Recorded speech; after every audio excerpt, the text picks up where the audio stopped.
And we are live. I don't know. It just feels very natural. It is natural. It's just not what I expected.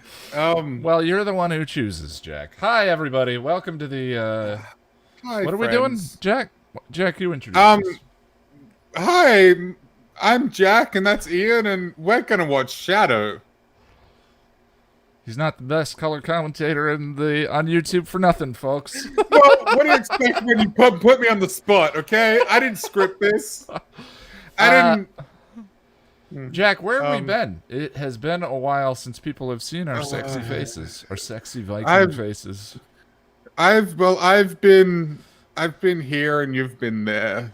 No, I got sick. I got very, very sick. And spent some time in hospital, and you've had a cavalcade of things going on too, kind of.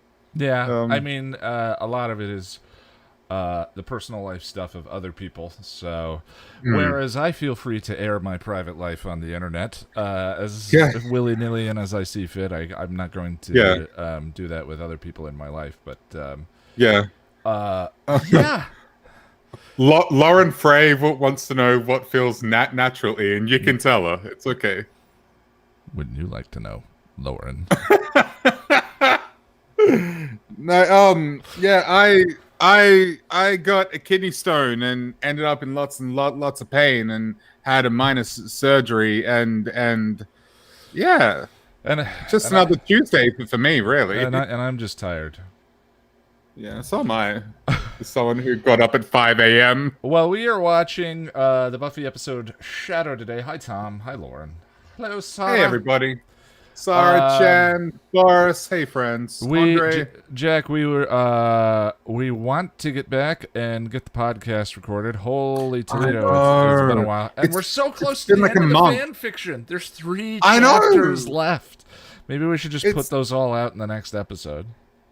It's, yeah, dude. It's been, what, like a month or something? We had planned to get one done. We were going to do New Year's resolutions in March, which we're still doing. It's just May now. Is it May? Yes, it's May. I don't know where I am. All right, we'll do 6-month resolutions starting in June. So, did I get around to watching the Nevers? No, that was the thing, is we were going to watch the Nevers pilot for the podcast, and then you got sick, and some things happened to some people in my life. We're still doing that, right? That's the plan for Tuesday? Yeah, so the next, for the podcast releasing Tuesday, we're going to watch and do a reaction video to the Nevers first episode, and then talk about it in the podcast afterwards. So if you have been wanting someone to watch the Nevers with you, there will be a video, full-length video of the two of us on the podcast channel. Keep an eye out for that sort of mid-ish next week, but at this stage, probably don't hold your breath. I mean, that's fair. You know, whenever either of us talk about dates or releases or whatever, take it all with a grain of salt, baby, and then you'll never be unhappy. Yeah. The other way is probably not going to happen is if I get sick again, which, touch wood, I'm touching wood, hopefully it doesn't happen. It's a family show. Ian. I don't know. It's not now. We're watching the Buffy episode Shadow. Get your copy ready. We cannot broadcast the episode into YouTube, so I have this little playhead set up here at the bottom of the window. And, that's, you know the deal. So we're going to wait a minute or two here. Boris is a savage, man. I've learned to adjust my expectations for Passion of the Nerd releases. Have you? Russell, thank you. Oh, the buttons aren't set up. Here, hold on. That's the wrong one. Russell, thank you for the donation. Thanks, man. I appreciate that. I'm feeling a lot better. Thank you for the link, Sarah.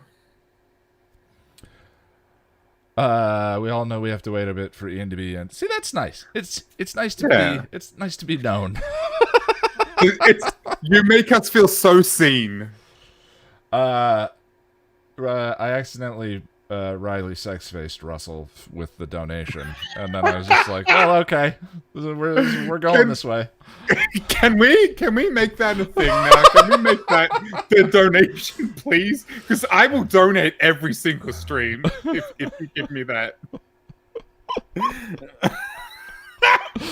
Oh, Jack, I've missed you. I've missed doing this. It's been a while. I've missed you too, man. No, honestly, Ian and I haven't really hung out for the last couple of weeks. We caught up day before yesterday, for an hour or two. But yeah, we've barely seen each other. Because of me getting sick and you being a little, I don't know if under the weather. So right, there's always personal stuff going on, but I also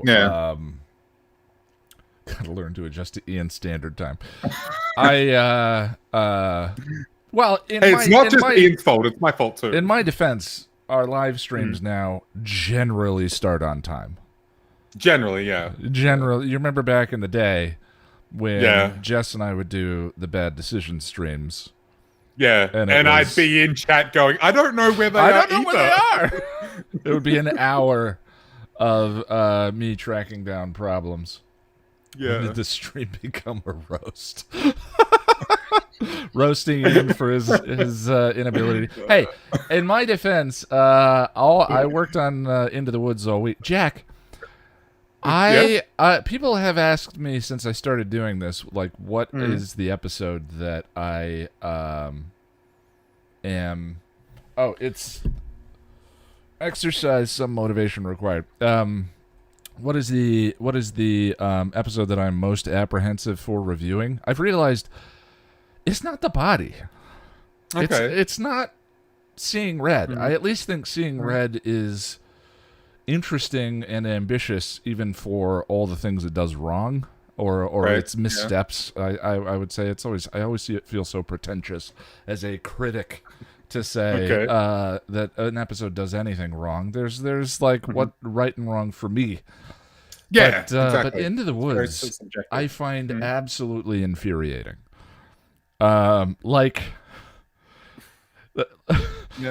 and I try not to talk about work because we're both working from home right now, and so we work during the day, and so when we're not working, we're like watching The Amazing Race or eating dinner, or we just try not to talk about work. But I keep accidentally venting about Into the Woods and how much I hate the episode and what's wrong with it. And she just, and then I realized at some point she's laughing at me because I never vent. I'm not a venter. I'm not a venter. I don't like putting negativity out there. Like, when you're going through stuff, I don't ask you what's wrong because you generally don't want to talk. I'm a black hole when I'm upset. But like, this is a case where my due diligence means that I have to explain how I feel about the episode. And wow, do I hate Into the Woods. That's fair. I'm getting upset just thinking about how much I hate Into the Woods and not thinking about Into the Woods. Russell, I have not seen Witchboard, but I shall endeavor to check it out. Into the Woods, I like it, and you know that, so. And we're not going to open that can of worms. No. We've already yelled at each other about it. What we should do is when I release the episode, hopefully a nice fall release on the YouTube channel. See, I can roast myself. We should do have a conversation about it. We were talking about we were going to do a bad Buffy takes or whatever, or a debate, whatever. I don't know if it really counts. I would have thought it would be that. I would have thought it would be that scene from Seeing Red. If you're talking about the assault in Seeing Red, there are Seeing Red. No, not Seeing Red. No, well, no. Emma J in chat suggested. See, Seeing Red is like, I think I get what they were going for. It just.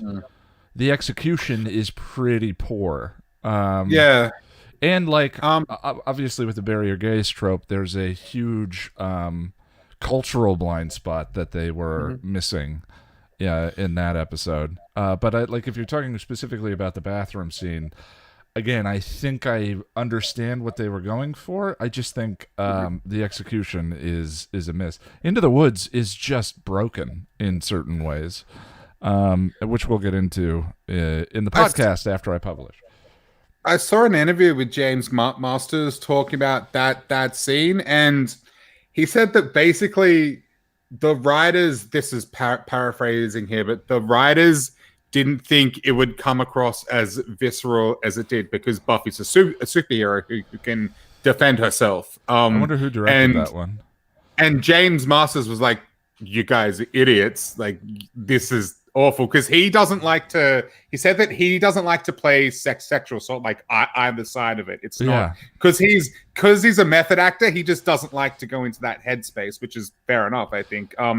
But yeah, he said that they didn't expect it to come across as raw and as visceral. But I don't understand that, because like. She gets pinned down. I don't know. It's not a comfortable scene to watch. The Ghetto Ghost, which I read in that's a great name. the whitest way possible. What's the 2 episodes you're the most torn between in terms of good or bad writing? I'm not sure what you mean by that. Are you asking me for my candy episodes, or are you asking me episodes that people love that I don't care for, or missed opportunities? I'm not sure if I follow. For me, is it, what's the Twilight Zone one that does my head in? It's normal again, right? Yeah, Normal I love that. I love Normal Again. I think it's a masterpiece, but it messes with my canon, and that makes me uncomfortable. Well, and that's a different question: is how do I feel about the polarizing episodes? I wouldn't call Seeing Red polarizing. I don't know the pro Seeing Red crowd. There are people who love the Dark Willow arc, and Seeing Red sets it off. Yeah, I mean, but they still don't look at that episode and go, "That's a great episode." I love Normal Again, but I understand why people, certain people hate it. The only reason I hate it is because it suggests that the show isn't real, and I hate that. Like, I don't want to think. I mean, I know the show literally isn't real. I know that through a certain reading. Yeah, there are other readings of the episode. It's a little ambiguous, kind of, except that scene right at the end where they show Buffy going catatonic again in the asylum. If you cut that out, fine, but they didn't cut but if that's her subconscious dealing with letting go of her mother and father, right, like getting the chance to say goodbye to her mom that she didn't get, then I think it's kind of beautiful. But on Seeing Red, I don't have a problem with that episode. I think it's an okay episode. That scene, don't get me wrong, it's awful and it's visceral, and it's not a nice scene to watch, but the episode I don't mind. I mean, Sarah says, how can we tell there's little to say about Shadow? We're already on other episodes and we haven't started watching yet. Dude, like, cause I do 2 watches. I do the rewatch with you fine folks here, but I watch it also by myself to take notes. I got nothing on this one, man. I looked up what CAT scan stands for. That's how lost I was for shit to look at. Because I'm like, well, I've had a lot of CT scans. I'm like, wait, what does that stand for? And it stands for computerized axial tomography. MEJG says, I get what they were going for with Seeing Red too, and I think it proves its point with Spike with Without a Soul, but man, it was hard to watch. Exactly. I think Seeing Red is in character, which is mainly what they were focused on, but I think it's major contrivance to get to that, and it's questionable whether or not Buffy should be used as a storytelling toy for thanks, Boris. Arc. Sorry, I was just showing off my new shirt because Boris noticed it. Dwight K. Schroeder, everybody. Good job, Jack, my love. What did I forgot what I said. What did I do? Lauren, just occurred to me, why did Riley leaving have to be a 3-parter? Well, Lauren, I've described this as a 3-parter because it feels like a 3-parter between Shadow. What's the next one? Shadow. It's always a race to get it before Boris does. Shadow. We love you, Boris. Genuinely love you, sir. And then Into the Woods. It feels like the Listening really to Fear. listening to Fear. Thank you, Boris. Uh, but yeah, it feels like an emotional three-parter, and it's mostly about, you know what the other thing about Into the Woods is, they've built up this like shadow. I have a shadow, and like Joyce's cancer and the emotional bits about it, and then Yeah. in the cold open, she's fine. She's gonna recover. That's it, and then we're done. That's the lip service that's paid to Wait. all of that. Hang on. Rainn Wilson is in 6 Feet Under? Really? I don't remember him from 6 Feet I Under. want to. Bad Wolf, Jack, I love your eye makeup. How do you do the under eye shadow that cleanly? It looks clean, really? That's the best compliment I've ever received. Thank you so much. How? I don't know. I fluked it. I don't know. YouTube is your friend, my friend. I just looked up a bunch of men's makeup tutorials, and yeah, I don't know. But thanks. That made my day. My day is made.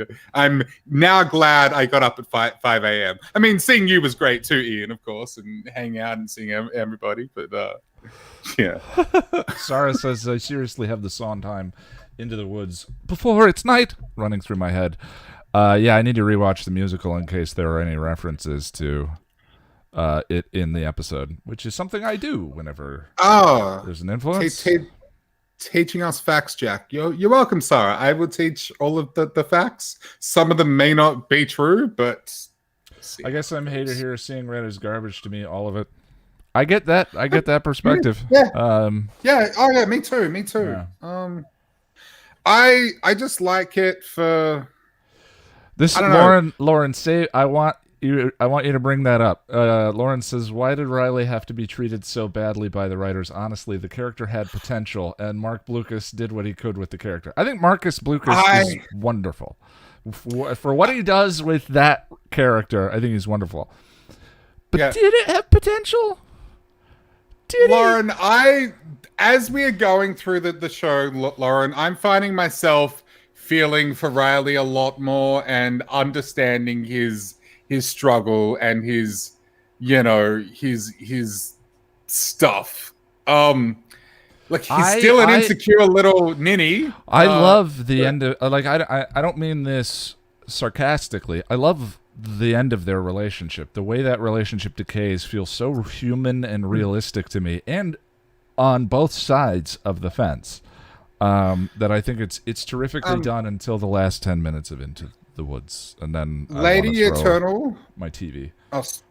Lady Eternal says, I always thought Joyce was having an MRI. I wondered that too, because the machine she goes into, it's like a full body thing, but I'm not an expert on the subject, but MRIs and CTs are similar, except and an MRI tends to be a very cramped tunnel, whereas the machine she goes into is quite open. So I don't actually know, but they did confirm it was a CT though in the show.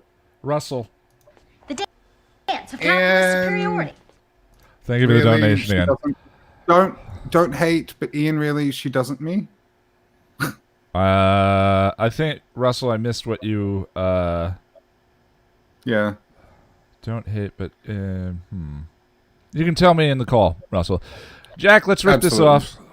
Yeah, let's do it. I think we're procrastinating. It's fun though. I miss doing this. It is. This is. You know what, man? I could sit here and riff for another half an hour. This is fun. Like, and we should maybe we should do this chatting with chat a little bit more often too. I think so too. Oh, she doesn't love me. Oh, got it, Russell. Oh, that makes me feel things, man. It's wonderful. It's wonderful. I think season 5 Riley is flawed in a very relatable, interesting way. Just like any of the other characters on the show, they're all struggling. Especially Willow and Xander. Buffy's a little more paragonish than those two. She's very like paladin-y kind of. I follow Russell. I follow now. I love that line, and I love I think Into the Woods, even though Riley and Buffy's fight, I have tons of things to say about almost every line of that fight. I can still listen to that fight and think, this is two 20-year-olds, two young kids having an argument and trying to figure themselves out and loving each other but not really understanding like where they're at in life and what's going on. Like, you know, it feels very young and relatable and human to me. And then everything after that starts to occur.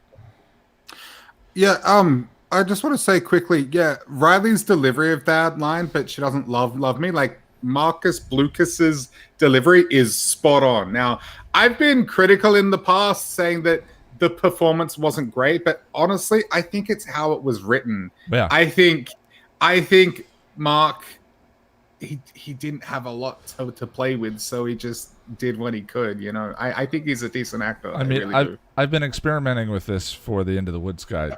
Top 5 Riley lines, right? You're gonna teach me. No. Uncynical. That deer in the headlights look you just got. Any other character on the show, we could do a top 5 lines. Easy. I'm very seldom Easy. naughty. Syphilis. Yeah. Top 5 Riley lines. I know my number one. People say they're recycling. They're not recycling. He says with such bitterness. It's so adorable. It's the best Captain America. And I have a number 2. I have nothing else after that. Just quickly, Tom says Mark, not Marcus. On his Wikipedia page, it says he was born Marcus Blucas. And we just like the alliteration. Yeah. Mr. Marcus Blucas. Riley. Actually, I really like. Is it at the start of Hush in the dream sequence? Ed Banger got my number 2. Sure. I am a lesbian. So you just like the funny shit then? Yeah, best lines. What are his best lines? Well, I like in the dream sequence. Maybe it doesn't count because the dream sequence at the start of Hush, he says, "Don't worry, if I kiss you, it'll make the sun go down." I like it big because it's just poetic as fuck. Yeah, I mean, it's kind of pretty. It's a dream sequence, but I think that's. I think that's him. Oh, we were gonna start. Let's watch Shadow. Can I quickly go get some water, please? Okay, yeah, go ahead. Okay? I'm sorry. I'll vamp. I make you vamp all the time. Whoa, crap. That's rhyme, not alliteration. Thank you, Tom. Sorry, my microphone was going weird. I'm sorry. That's okay. She's peculiar. Not one of my favorites, Tracy. I'm looking for a man, a salesman. Resonance. Oh, I didn't think it was rhyme either. Alliteration required. I knew that would be. I would just throw the thing out there and then have the proper answer in the comments, and I appreciate it. All right, let's rock and or roll. It feels telling that Riley's best lines are all in dream sequences. Bad Wolf, you are killing it. I'm looking for a man, a salesman. Yeah, exactly, because it's the good characters projecting their humor and intelligence onto him, as opposed to him. But you know what? Riley's not a bad dude, and he's not. I'm liking him more. He's really not. He does not deserve the backlash that I think the community gives him. I don't think Dawn does either. The only aspect of him that I vehemently disagree with is him being all like, my girlfriend's a superhero, and that makes me feel like less of a manly man. I hate that. Yeah. Everything else, I get it. Yeah, it's stupid, but he's got alpha dude bro syndrome. That's really his character flaw. But Xander kind of has as well, but it's expressed in sort of But I think he learns to accept it too, especially like season 7. You know, the "You're extraordinary" line. You know, that's sort of him. Well, accepting. I mean, he always had great lines. I ask myself, what would Buffy do? You're my hero. That's beginning of season 4. You know. Oh, okay, yeah. He's great at acknowledging the other characters, but also punishes them for his expectations quite a bit. So Shadow. Yeah, I don't know. But also Riley. I totally get. Even though I don't think he handled it very well, I get him being upset that Buffy shuts him out. But what Buffy does isn't wrong either. It's people dealing with shit. They do different things and they react different ways. But I understand why he's like, I want to be there for my girlfriend, but she certain doesn't people want express me. intimacy in very different ways. All right, let's start. Everyone get your copy ready. Let's do it. And hitting play in 3, 2, 1, play. And I do not have it previously on. Neither do I. Wait, why did my... Okay, no. Oh, good. So yeah, this machine, it looks like an MRI because of how fast she goes in, but an MRI is usually a pretty cramped tunnel with no, like, gaps on the side. So I think it's a CT, but it's no CT I've ever seen. It's funny when that shot starts, she's looking directly at the camera for the first shot of the episode, and I used it in the thumbnail. I love that. I never noticed it until the thumbnail. Yeah. Like, because it's such a quick shot. It's a bit loud. What's that? Boris says it's a bit loud. I'm not sure. The episode is loud or I am loud? Exactly. I can turn my mic down, Boris, if I'm too loud. Yeah, I know it's not an MRI, but it kind of looks like one, kind of. I guess. Where do they get the... Oh, I didn't know that. Lord of Entropy. I mean, do they test it on cats, or Okay.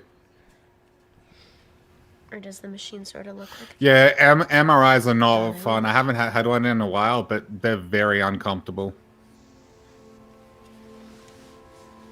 Oh yeah, it's fiction medicine, of course. I like their relationship. Dawn and Buffy? Yeah, and I love how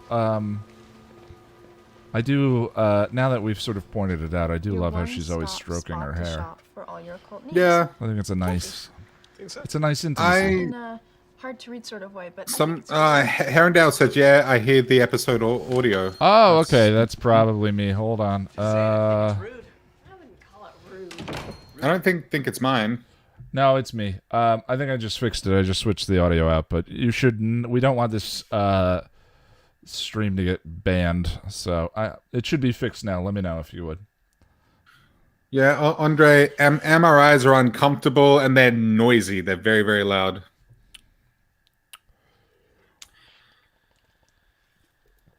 So I was thinking, man, this episode, it feels like filler, even though it doesn't really qualify as filler because it's got plotty points in it. Well, it's a connective episode.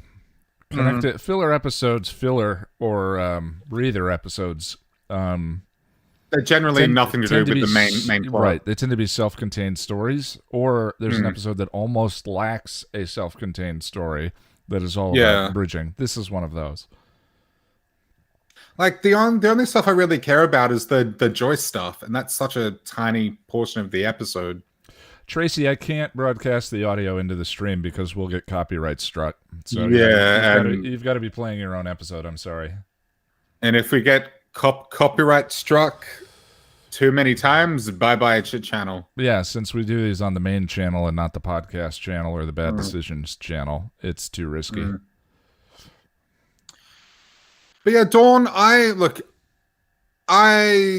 made it very clear in the past that I'm not a Dawn fan, but I also concede that I've never been a 15-year-old girl, so, you know. Well, neither have I, that I know of. Yeah, but you're an adorable, kind, sweet man. And you are what? An alpha dude, bro? No, buddy. We're basically the same. I'm tough, and I'm tough.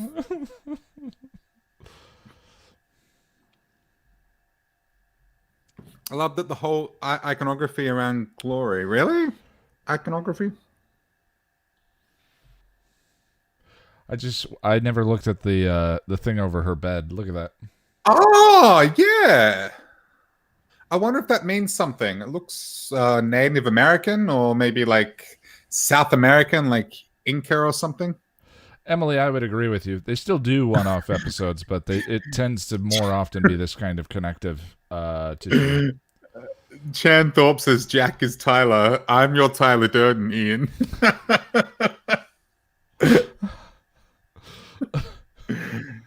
It's only after you've lost everything that you're free to do anything. Okay. The things we own end up owning you.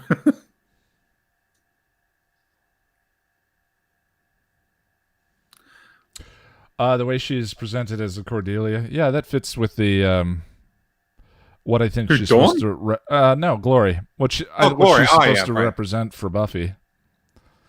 Right. No. I'm not going to say it, Ian. I'm not going to say it.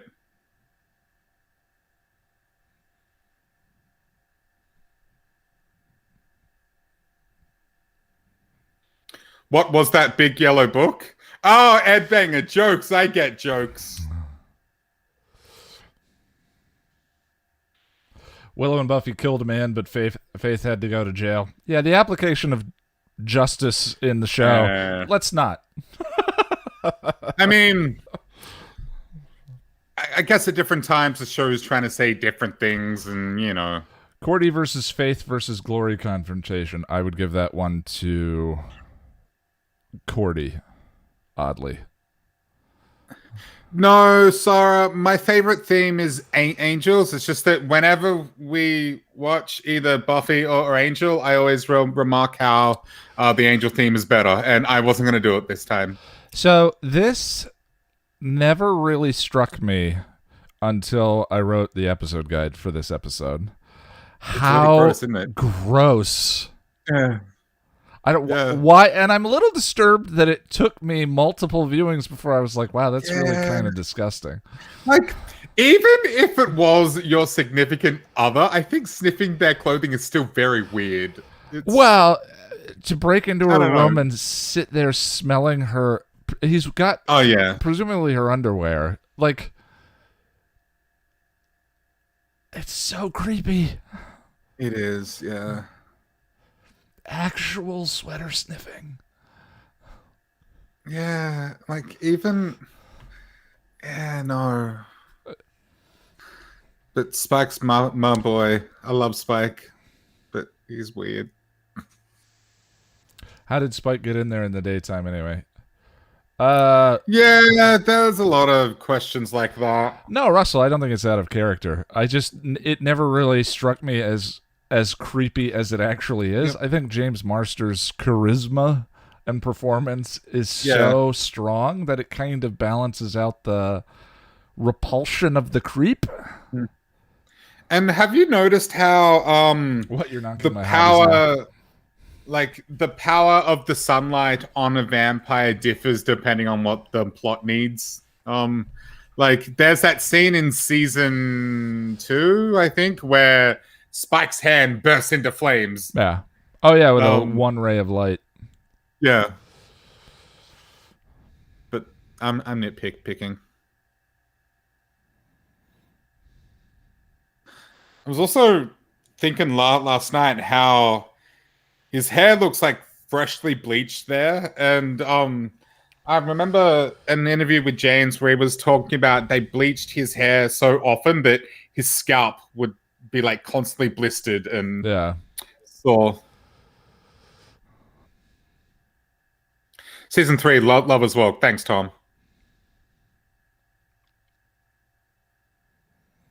Well, Tracy, I get that. I understand that. Like the smell of a loved one on the other side of the bed that you miss, for sure. Yeah. Breaking into her place to smell her underwear.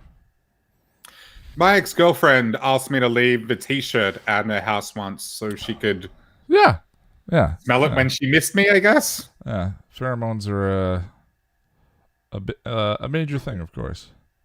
On the other hand... But like when you're with someone, I guess it's a little different. Except though, like if it's a consensual thing, fine. But like, you know, if I walked into my bedroom and my girlfriend was sniffing my tiny whities. I don't know how I feel about that. I think we should just move on, Ian. Too many jokes.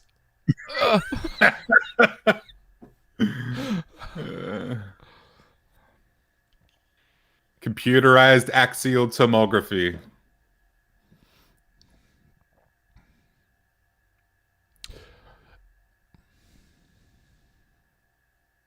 I would need a new girlfriend at that point, Jack. Honestly, Russell, I just like a girlfriend at this point.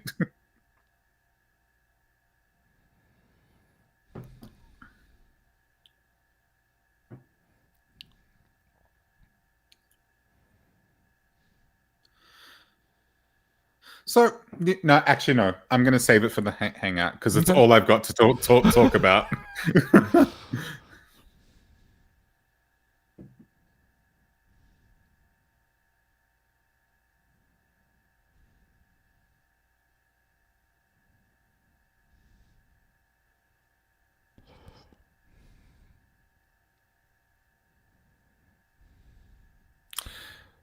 No, I've had a lot of surgery in my time, but there's something about brain surgery that freaks me out. I've never had it. Yeah.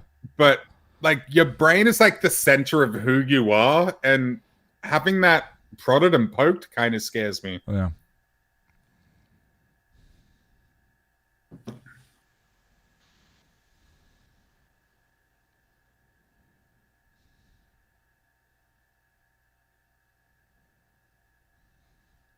Bad Wolf, I kind of feel the same way. So, like, they made this big deal about how sick she was. Yeah, that's true.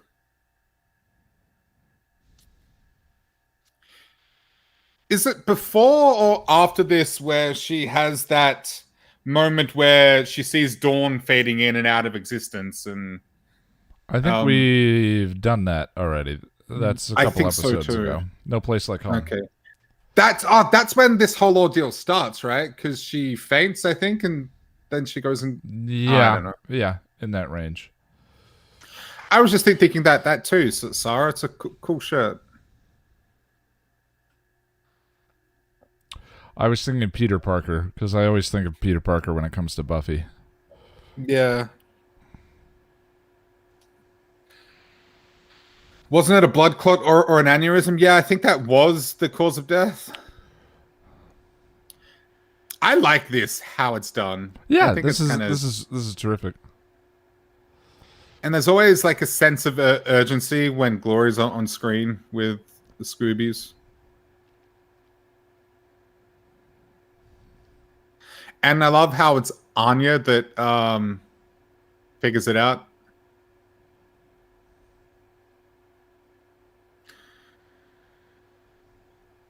Penny Parker. Well, I mean, she's just the archetype, is all I'm saying. Peter Porco. And I think it's in as far as comic book heroes go, it's a rich one. I'm tired of the Batman one. Wait, you're tired of Batman? What? I'm tired of the Bruce Wayne, like the rich, gadgety. The Superman one is... I mean, we haven't had a Christopher Reeve-style Paragon version of it in a while, which is the best version, I think. Yeah, I'd agree with that, I guess. I'm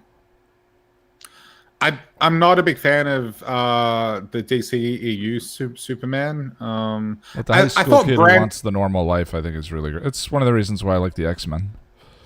I like the Brandon Routh Superman. Remember in like the mid 2000s there was a Superman. I think they did two of them. Superman Returns, the one with Kevin Spacey as Lex Luthor. Yeah. I thought that was pretty good. But yeah, Batman is my favorite superhero, but I find Peter Parker so much more interesting than Bruce Wayne. My main issue with Zack Snyder's Superman is the whole Ayn Rand influence. It's like that's not Superman's philosophy. What do you mean? He's Ayn Rand. That's a political person. It's a philosophy of self, I guess. It's kind of hard to summarize, but Zack Snyder is very outspoken about being so, and I think you can see a lot of it in Superman's thing. And his dad's whole thing, what am I supposed to do? Just let people die? Well, yeah, maybe. That's like, I loved reading that as maybe his dad's just trying to protect his son. But if you read that as through the lens of like Ayn Rand and exceptionalism or whatever the hell that philosophy is called, it's gross. And it makes the movie kind of unwatchable to me. But I love Henry Cavill. It was such a waste. Tom, what's like George Lazenby? Sorry, I've forgotten what I said there. Yeah, I agree. Also, Superman is such a difficult character to write in a dark way because he's... Well, unless you do... He's a paragon. He's a paladin. He's the ultimate good guy. Yeah, he's also an awesome villain when they do evil Superman stories because he's a god. He's a glory. I've heard that hang on one second. Superman and sorry, Russell. The dance of capitalist superiority. Thank you for the donation, brother. And yes, of course, we can talk about whatever you want during our chat. Oh, that's an interesting point, Psycho Row viewer. It's because with Batman, Bruce is kind of the mask, and Batman is his true self. While with Spider-Man, it's the opposite. That's interesting. But yeah, Superman was almost conceived as the archetype, like all-American good guy. I think that was kind of the intent a little bit, because I remember hearing something that like Superman was sort of conceived around the time of like World War II to sort of boost American morale. I don't know if that's actually true. It's just something I've heard. The Lady Eternal. There's so much medical hand waving here. Yeah. Yeah. Yeah. I like Supergirl more than Superman. I loved the Supergirl movie when I was a kid. I watched it a while ago, and boy, that is not a good movie. We said this earlier, but the richness of this episode is demonstrated by the Batman versus Superman debate it is engendering. I don't know what you mean, Lizzie.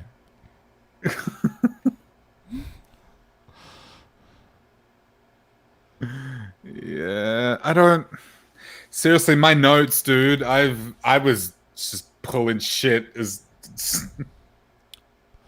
I think so, Lauren. I don't remember where I read that, but it was somewhere a while ago.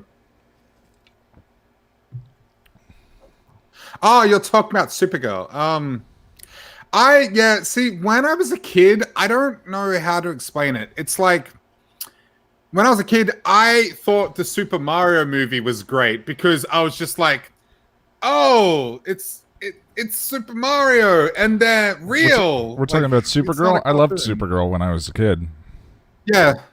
I remember there's something in it that disturbed me as a kid. Just like Superman 3, the one with Richard Pryor. You remember where the computer eats the bad guy's sister and turns her into a monster? I had nightmares about that for weeks. That scared the pants off me. And it's a kid's movie. But I suppose I'm very sensitive. Russell, would you agree or disagree Chris Reeves' Superman? Yeah, I mean, he's probably the best, I would say. But I was also a big fan of, what was it? Lois and Clark, The Adventures of Superman. Was that Dean Cain? I never watched it. It was Dean Cain and... Yeah. I loved that when I was a kid, but I haven't seen it in a long time. Russell, you don't need to keep donating, brother. Hold on. Thanks. I appreciate it, man. The dance of capitalist superiority. Which I add this scene to why you hate Into the Woods. No, there are many reasons I hate Into the Woods. We can... You know what's funny? I think Into the Woods might be the last episode. No, I'll get another Angel episode out before we pass me in these discussions. Which of the old school Superman is the one? It's got like General Zod and all that in it. Christopher Reeve. People in the... Yeah, no, but which one? Was it 2 or... Superman 2, yeah. Okay, yeah. I really liked that one. I found those. What were they called? Were they from Krypton as well? I don't know. Yeah. They were in the Yeah. Forbidden Zone because of. Yeah.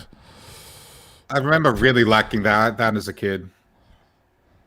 What's his name from Apocalypse Now? The end of Apocalypse Now.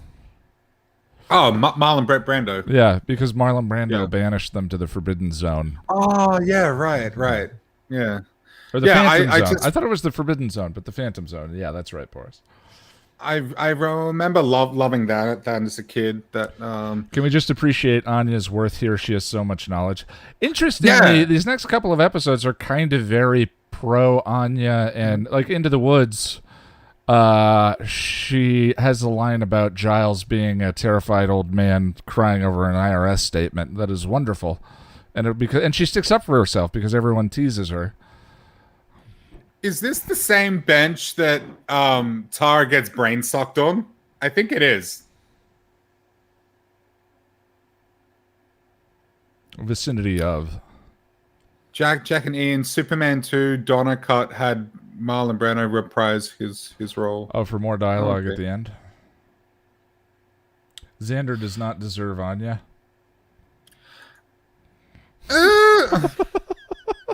Xander's my boy. I don't know. Xander, he's not. I'm not. No, Jack. Stop, Jack. Beach Girl. She's been in one of my favorite movies in the last 10 years, Arrival, and Arrival's amazing. Yeah, I thought she was terrific in Arrival. Arrival's it's a very 10 out of understated 10. performance, but still thought she was wonderful. Yeah, I think she's underrated in general.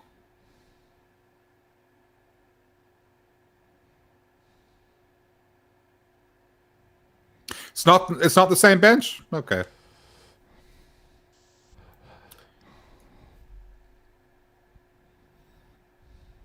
Angel made her cry a lot, huh? He wants to be Angel. She doesn't get that worked up about you. To be fair, I kind of want to be Angel too. I mean, I'd like to have the hair. You haven't seen Arrival? Beach Girl, you need to get on that like now. Well, not now. Stay with us, but it's really good. It's one of those ones that you need to get to the end before you can really have a feel for it.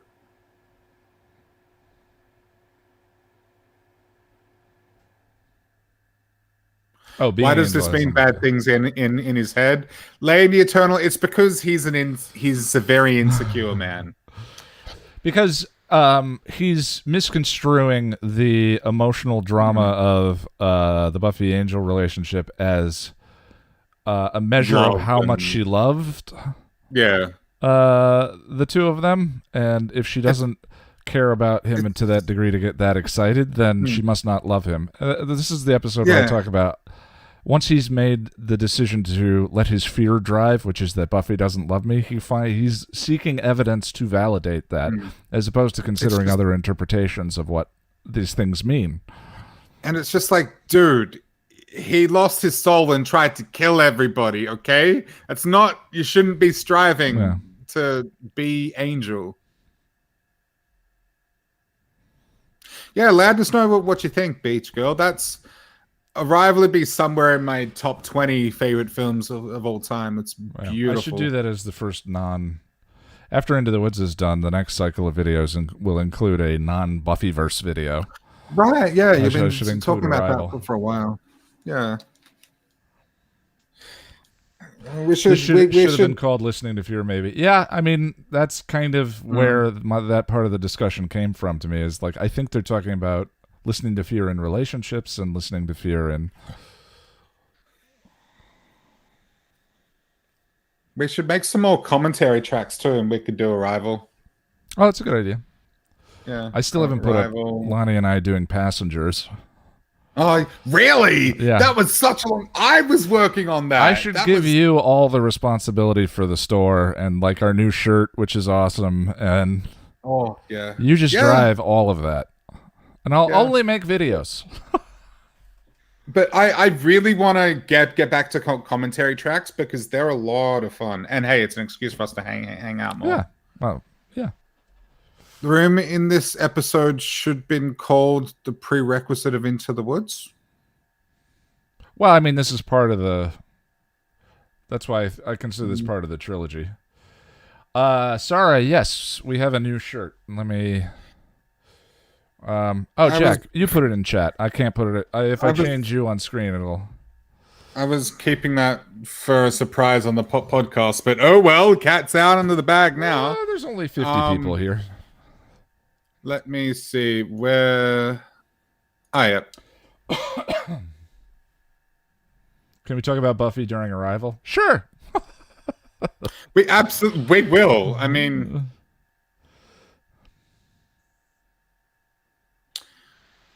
So, friends, here is our new shirt. So is that a real snake? Designed by the wonderful Liz, the amazingly talented Liz. And now it's rubber? Yeah, the way they swap it in and out, it's... Yeah. That's not a good-looking snake at all. But yeah, those shirts absolutely blown away by those. Did you put the cover designs. shirt up or the logo shirt up? I just linked to the shop. Oh yeah. It went to the pants, but they're all there. The pants with you on the butt and me on the front. Well, yeah. I didn't know you wanted me to link to anything. No, it's all good. So I just think it's funny. Yeah, I really want to get one, but the shirts only go up to 2XL, and I'm a big boy. That's also why I haven't gotten a passion of the shirt. Passion of the nerd shirt yet either. I got to lose some weight first. Did you see the pic of the snake from the episode with a naked lady on Twitter? No, I did not. What?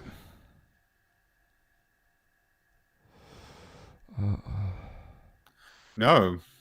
Probably something we can't link in chat either.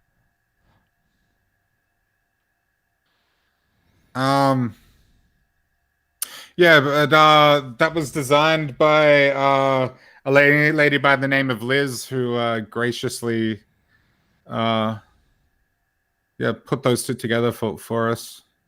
And here comes the snake, which I like. I like the CG. Yeah, I really hate though when she reaches in and grabs the snake. It's clearly a fake rubber snake. Like, yeah, they didn't even. You know what's weird is it's an instance of camp that does not bother me in the slightest, and normally camp drives me crazy.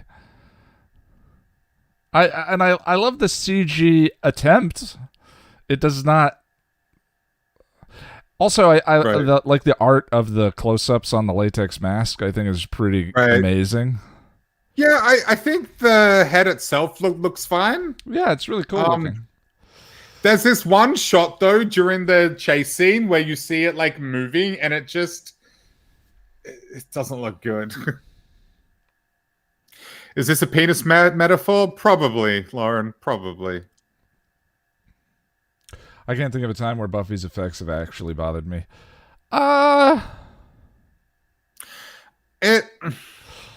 Like the giant mare snake doesn't look good, but I just don't care. Some of the way they shoot the bug in Teacher's Pet. Yeah, that's awful. That's the only one that really comes to mind. Like the rest of the time, it's just silly, and that's fine. And silly is the thing. I think it really was a budget issue though too, because better CGI existed at this time. Like if they had the money, they could have made it look better. I mean, I don't know. Was Buffy a big budget show? No, it wasn't. Yeah. Although apparently, sometime towards the end, Sarah Michelle Gellar was getting like $1 million an episode, which sounds pretty big. Latin Alice, as someone currently making their way through classic Who, my bad effects tolerance is at a record high. Right. I've heard that. I also good classic Who. I made a passing attempt at that, and wow, good luck. even the effects in New Who aren't that good, from what I hear. They're fine. They're not. Yeah, they're camp. It's camp.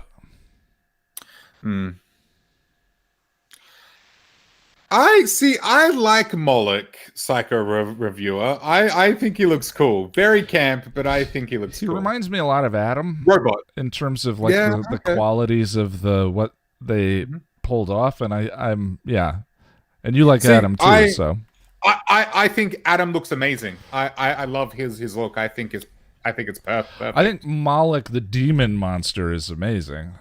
Yeah, agreed. Yeah, I think it's so funny. He's only in that cold open, and I think he's one of the best demons on the show.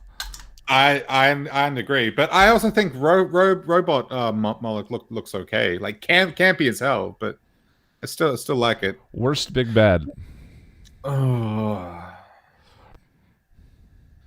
By default, I mean the Master, but he's not bad. But he's just the most cliche, I guess. I don't know. Like if I had to pick my least favorite, it'd be the Master.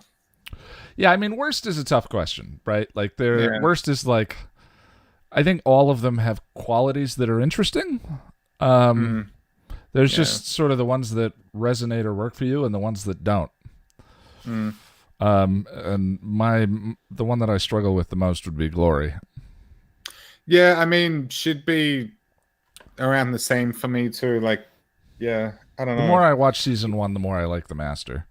And I hated the Master the first time I watched that season. So your favorite is the Mayor, right? Yeah. Mine's Angelus. I actually like the first. Conceptually, I think the first is pretty interesting. I conceptually like the idea is cool, but I like the execution in terms of what they do with it is not. Yeah, I know, Emmy. I know I'm in the minority with Glory. We don't actually see the first like true form. I mean, the closest we get to that is in Amends, right? And that's Emily, not even that good. Worst big bad is the first. Yeah, I get it. I get people who feel. I understand that perspective. But I did like the idea of the first appearing as people who had died. I thought that was pretty cool.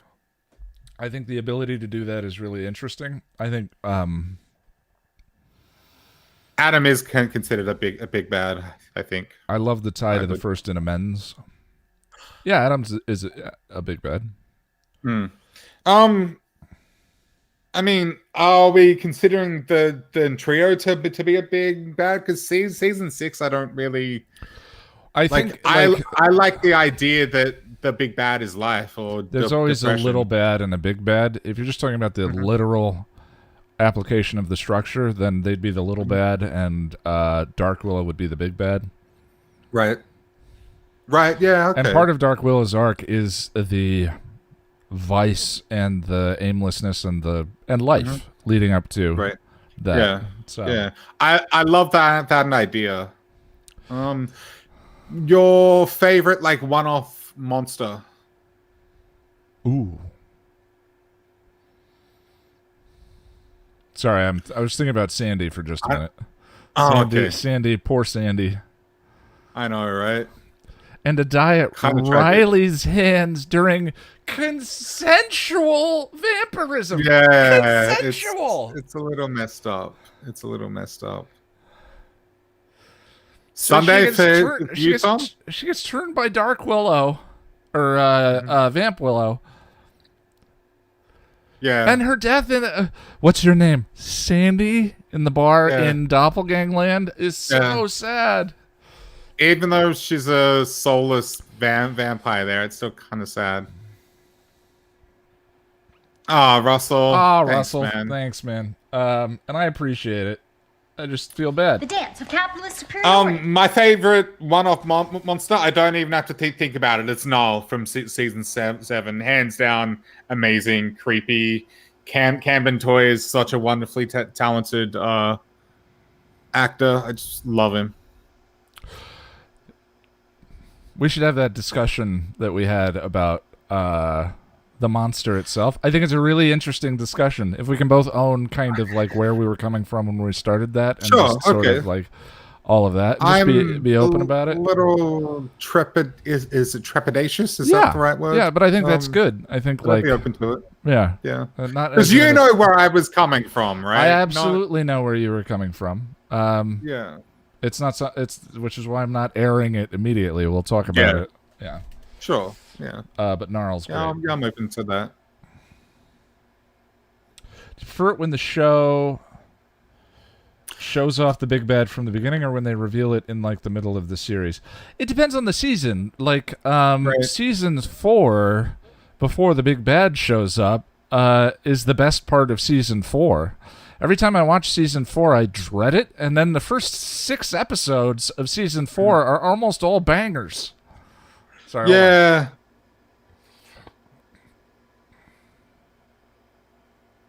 It's just there's a lot of screaming in my. It's got season 4 has got some of the best like one-offs, I think. But I think season 3 suffers when the mayor disappears for long extended periods of it. There is a bit of a lull in season 3, even though I think season 3 is the most sort of action-packed and exciting. Now on Sandy, is she a victim at this point? Russell, it depends on the actions. Like if you're talking about damage and bringing up the Angel and Spike conversation, it's like vampirism influences their potential to do good and evil and what they're capable of, but at the end of the day, it still comes down to action. So if Sandy's murdered people at this point, then right. And the show, but we don't know that. Talked about how someone's vampire self isn't really them, so it's not really Sandy. But the tragedy in it is that but if it's not, she then becomes you a vampire and loses her soul. You have big problems with Spike and Angelus, or Spike and Angel. Like,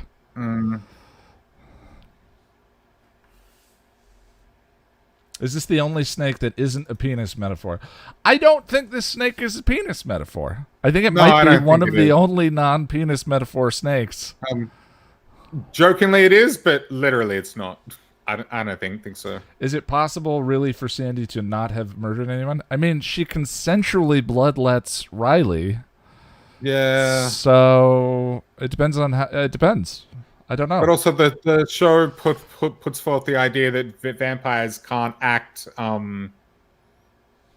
They can't be good. Essentially, they can't act.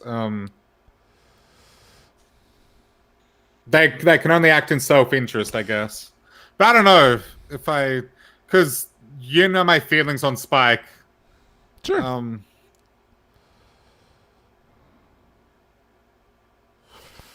Having this follow Reptile Boy and Mayor Snake makes the snake such. I don't mind this snake, and I think the tarot connections it has to Gloria are interesting. It's just they're I agree with you, Psycho hidden. Whoa, that shot. Right there it is. The and the arms are all static and. Yeah, the static slidey shot. That's the only one that I was like, woof. Yeah, that's the shot I was talking about before that's really stands out. And then we're going to see her punch it at some point, and the way it flops, it's clearly foam. I still think it's neat.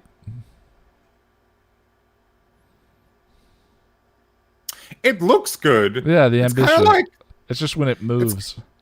It's kind of like, with CG, it can be like, it can look really good, but it's always the movement that gives it away. And I think that's the case here. I mean, it would have been difficult to do that and allow enough articulation for it to not. Oh, absolutely. And I'm sure it was heavy too. See, ready? Oh, that, yeah. Yeah, right? It's just yeah. Like it's clearly like foam or rubber or something. I really like this house. It's pretty. Yeah, it's a cool place. Isn't it? Hasn't it been used in some other media. Oh, I'm sure. Yeah. Thank you, Tracy. We appreciate that. And Thank you, Tracy. It's good. It's good to be back too. Thank you all for being here. The dance of capitalist superiority. It's appreciated. Yeah, thanks. Yeah, season 5 is pretty pinnacle hair. Although I appreciate all the different hairstyles for their time periods. This is a hot take, but I like Buffy's hair in Amends. At the the season 3 hair. I love the season 3 hair. I think, but I like see the a highlights. lot of people, and I Don't don't know. It's just, but like, I'm a dude. I can barely brush my hair, so I don't know what I'm. No one talking should be about. paying any attention to my taste in women's hairdo. That said, Exactly. I like the season 3 highlights. That is a great way to put it, Ian. Thank you, Beach Girl. No, not the baby bangs, Jack. Yes, the baby bangs. The dance of capitalist superiority. Thanks, Beach Girl.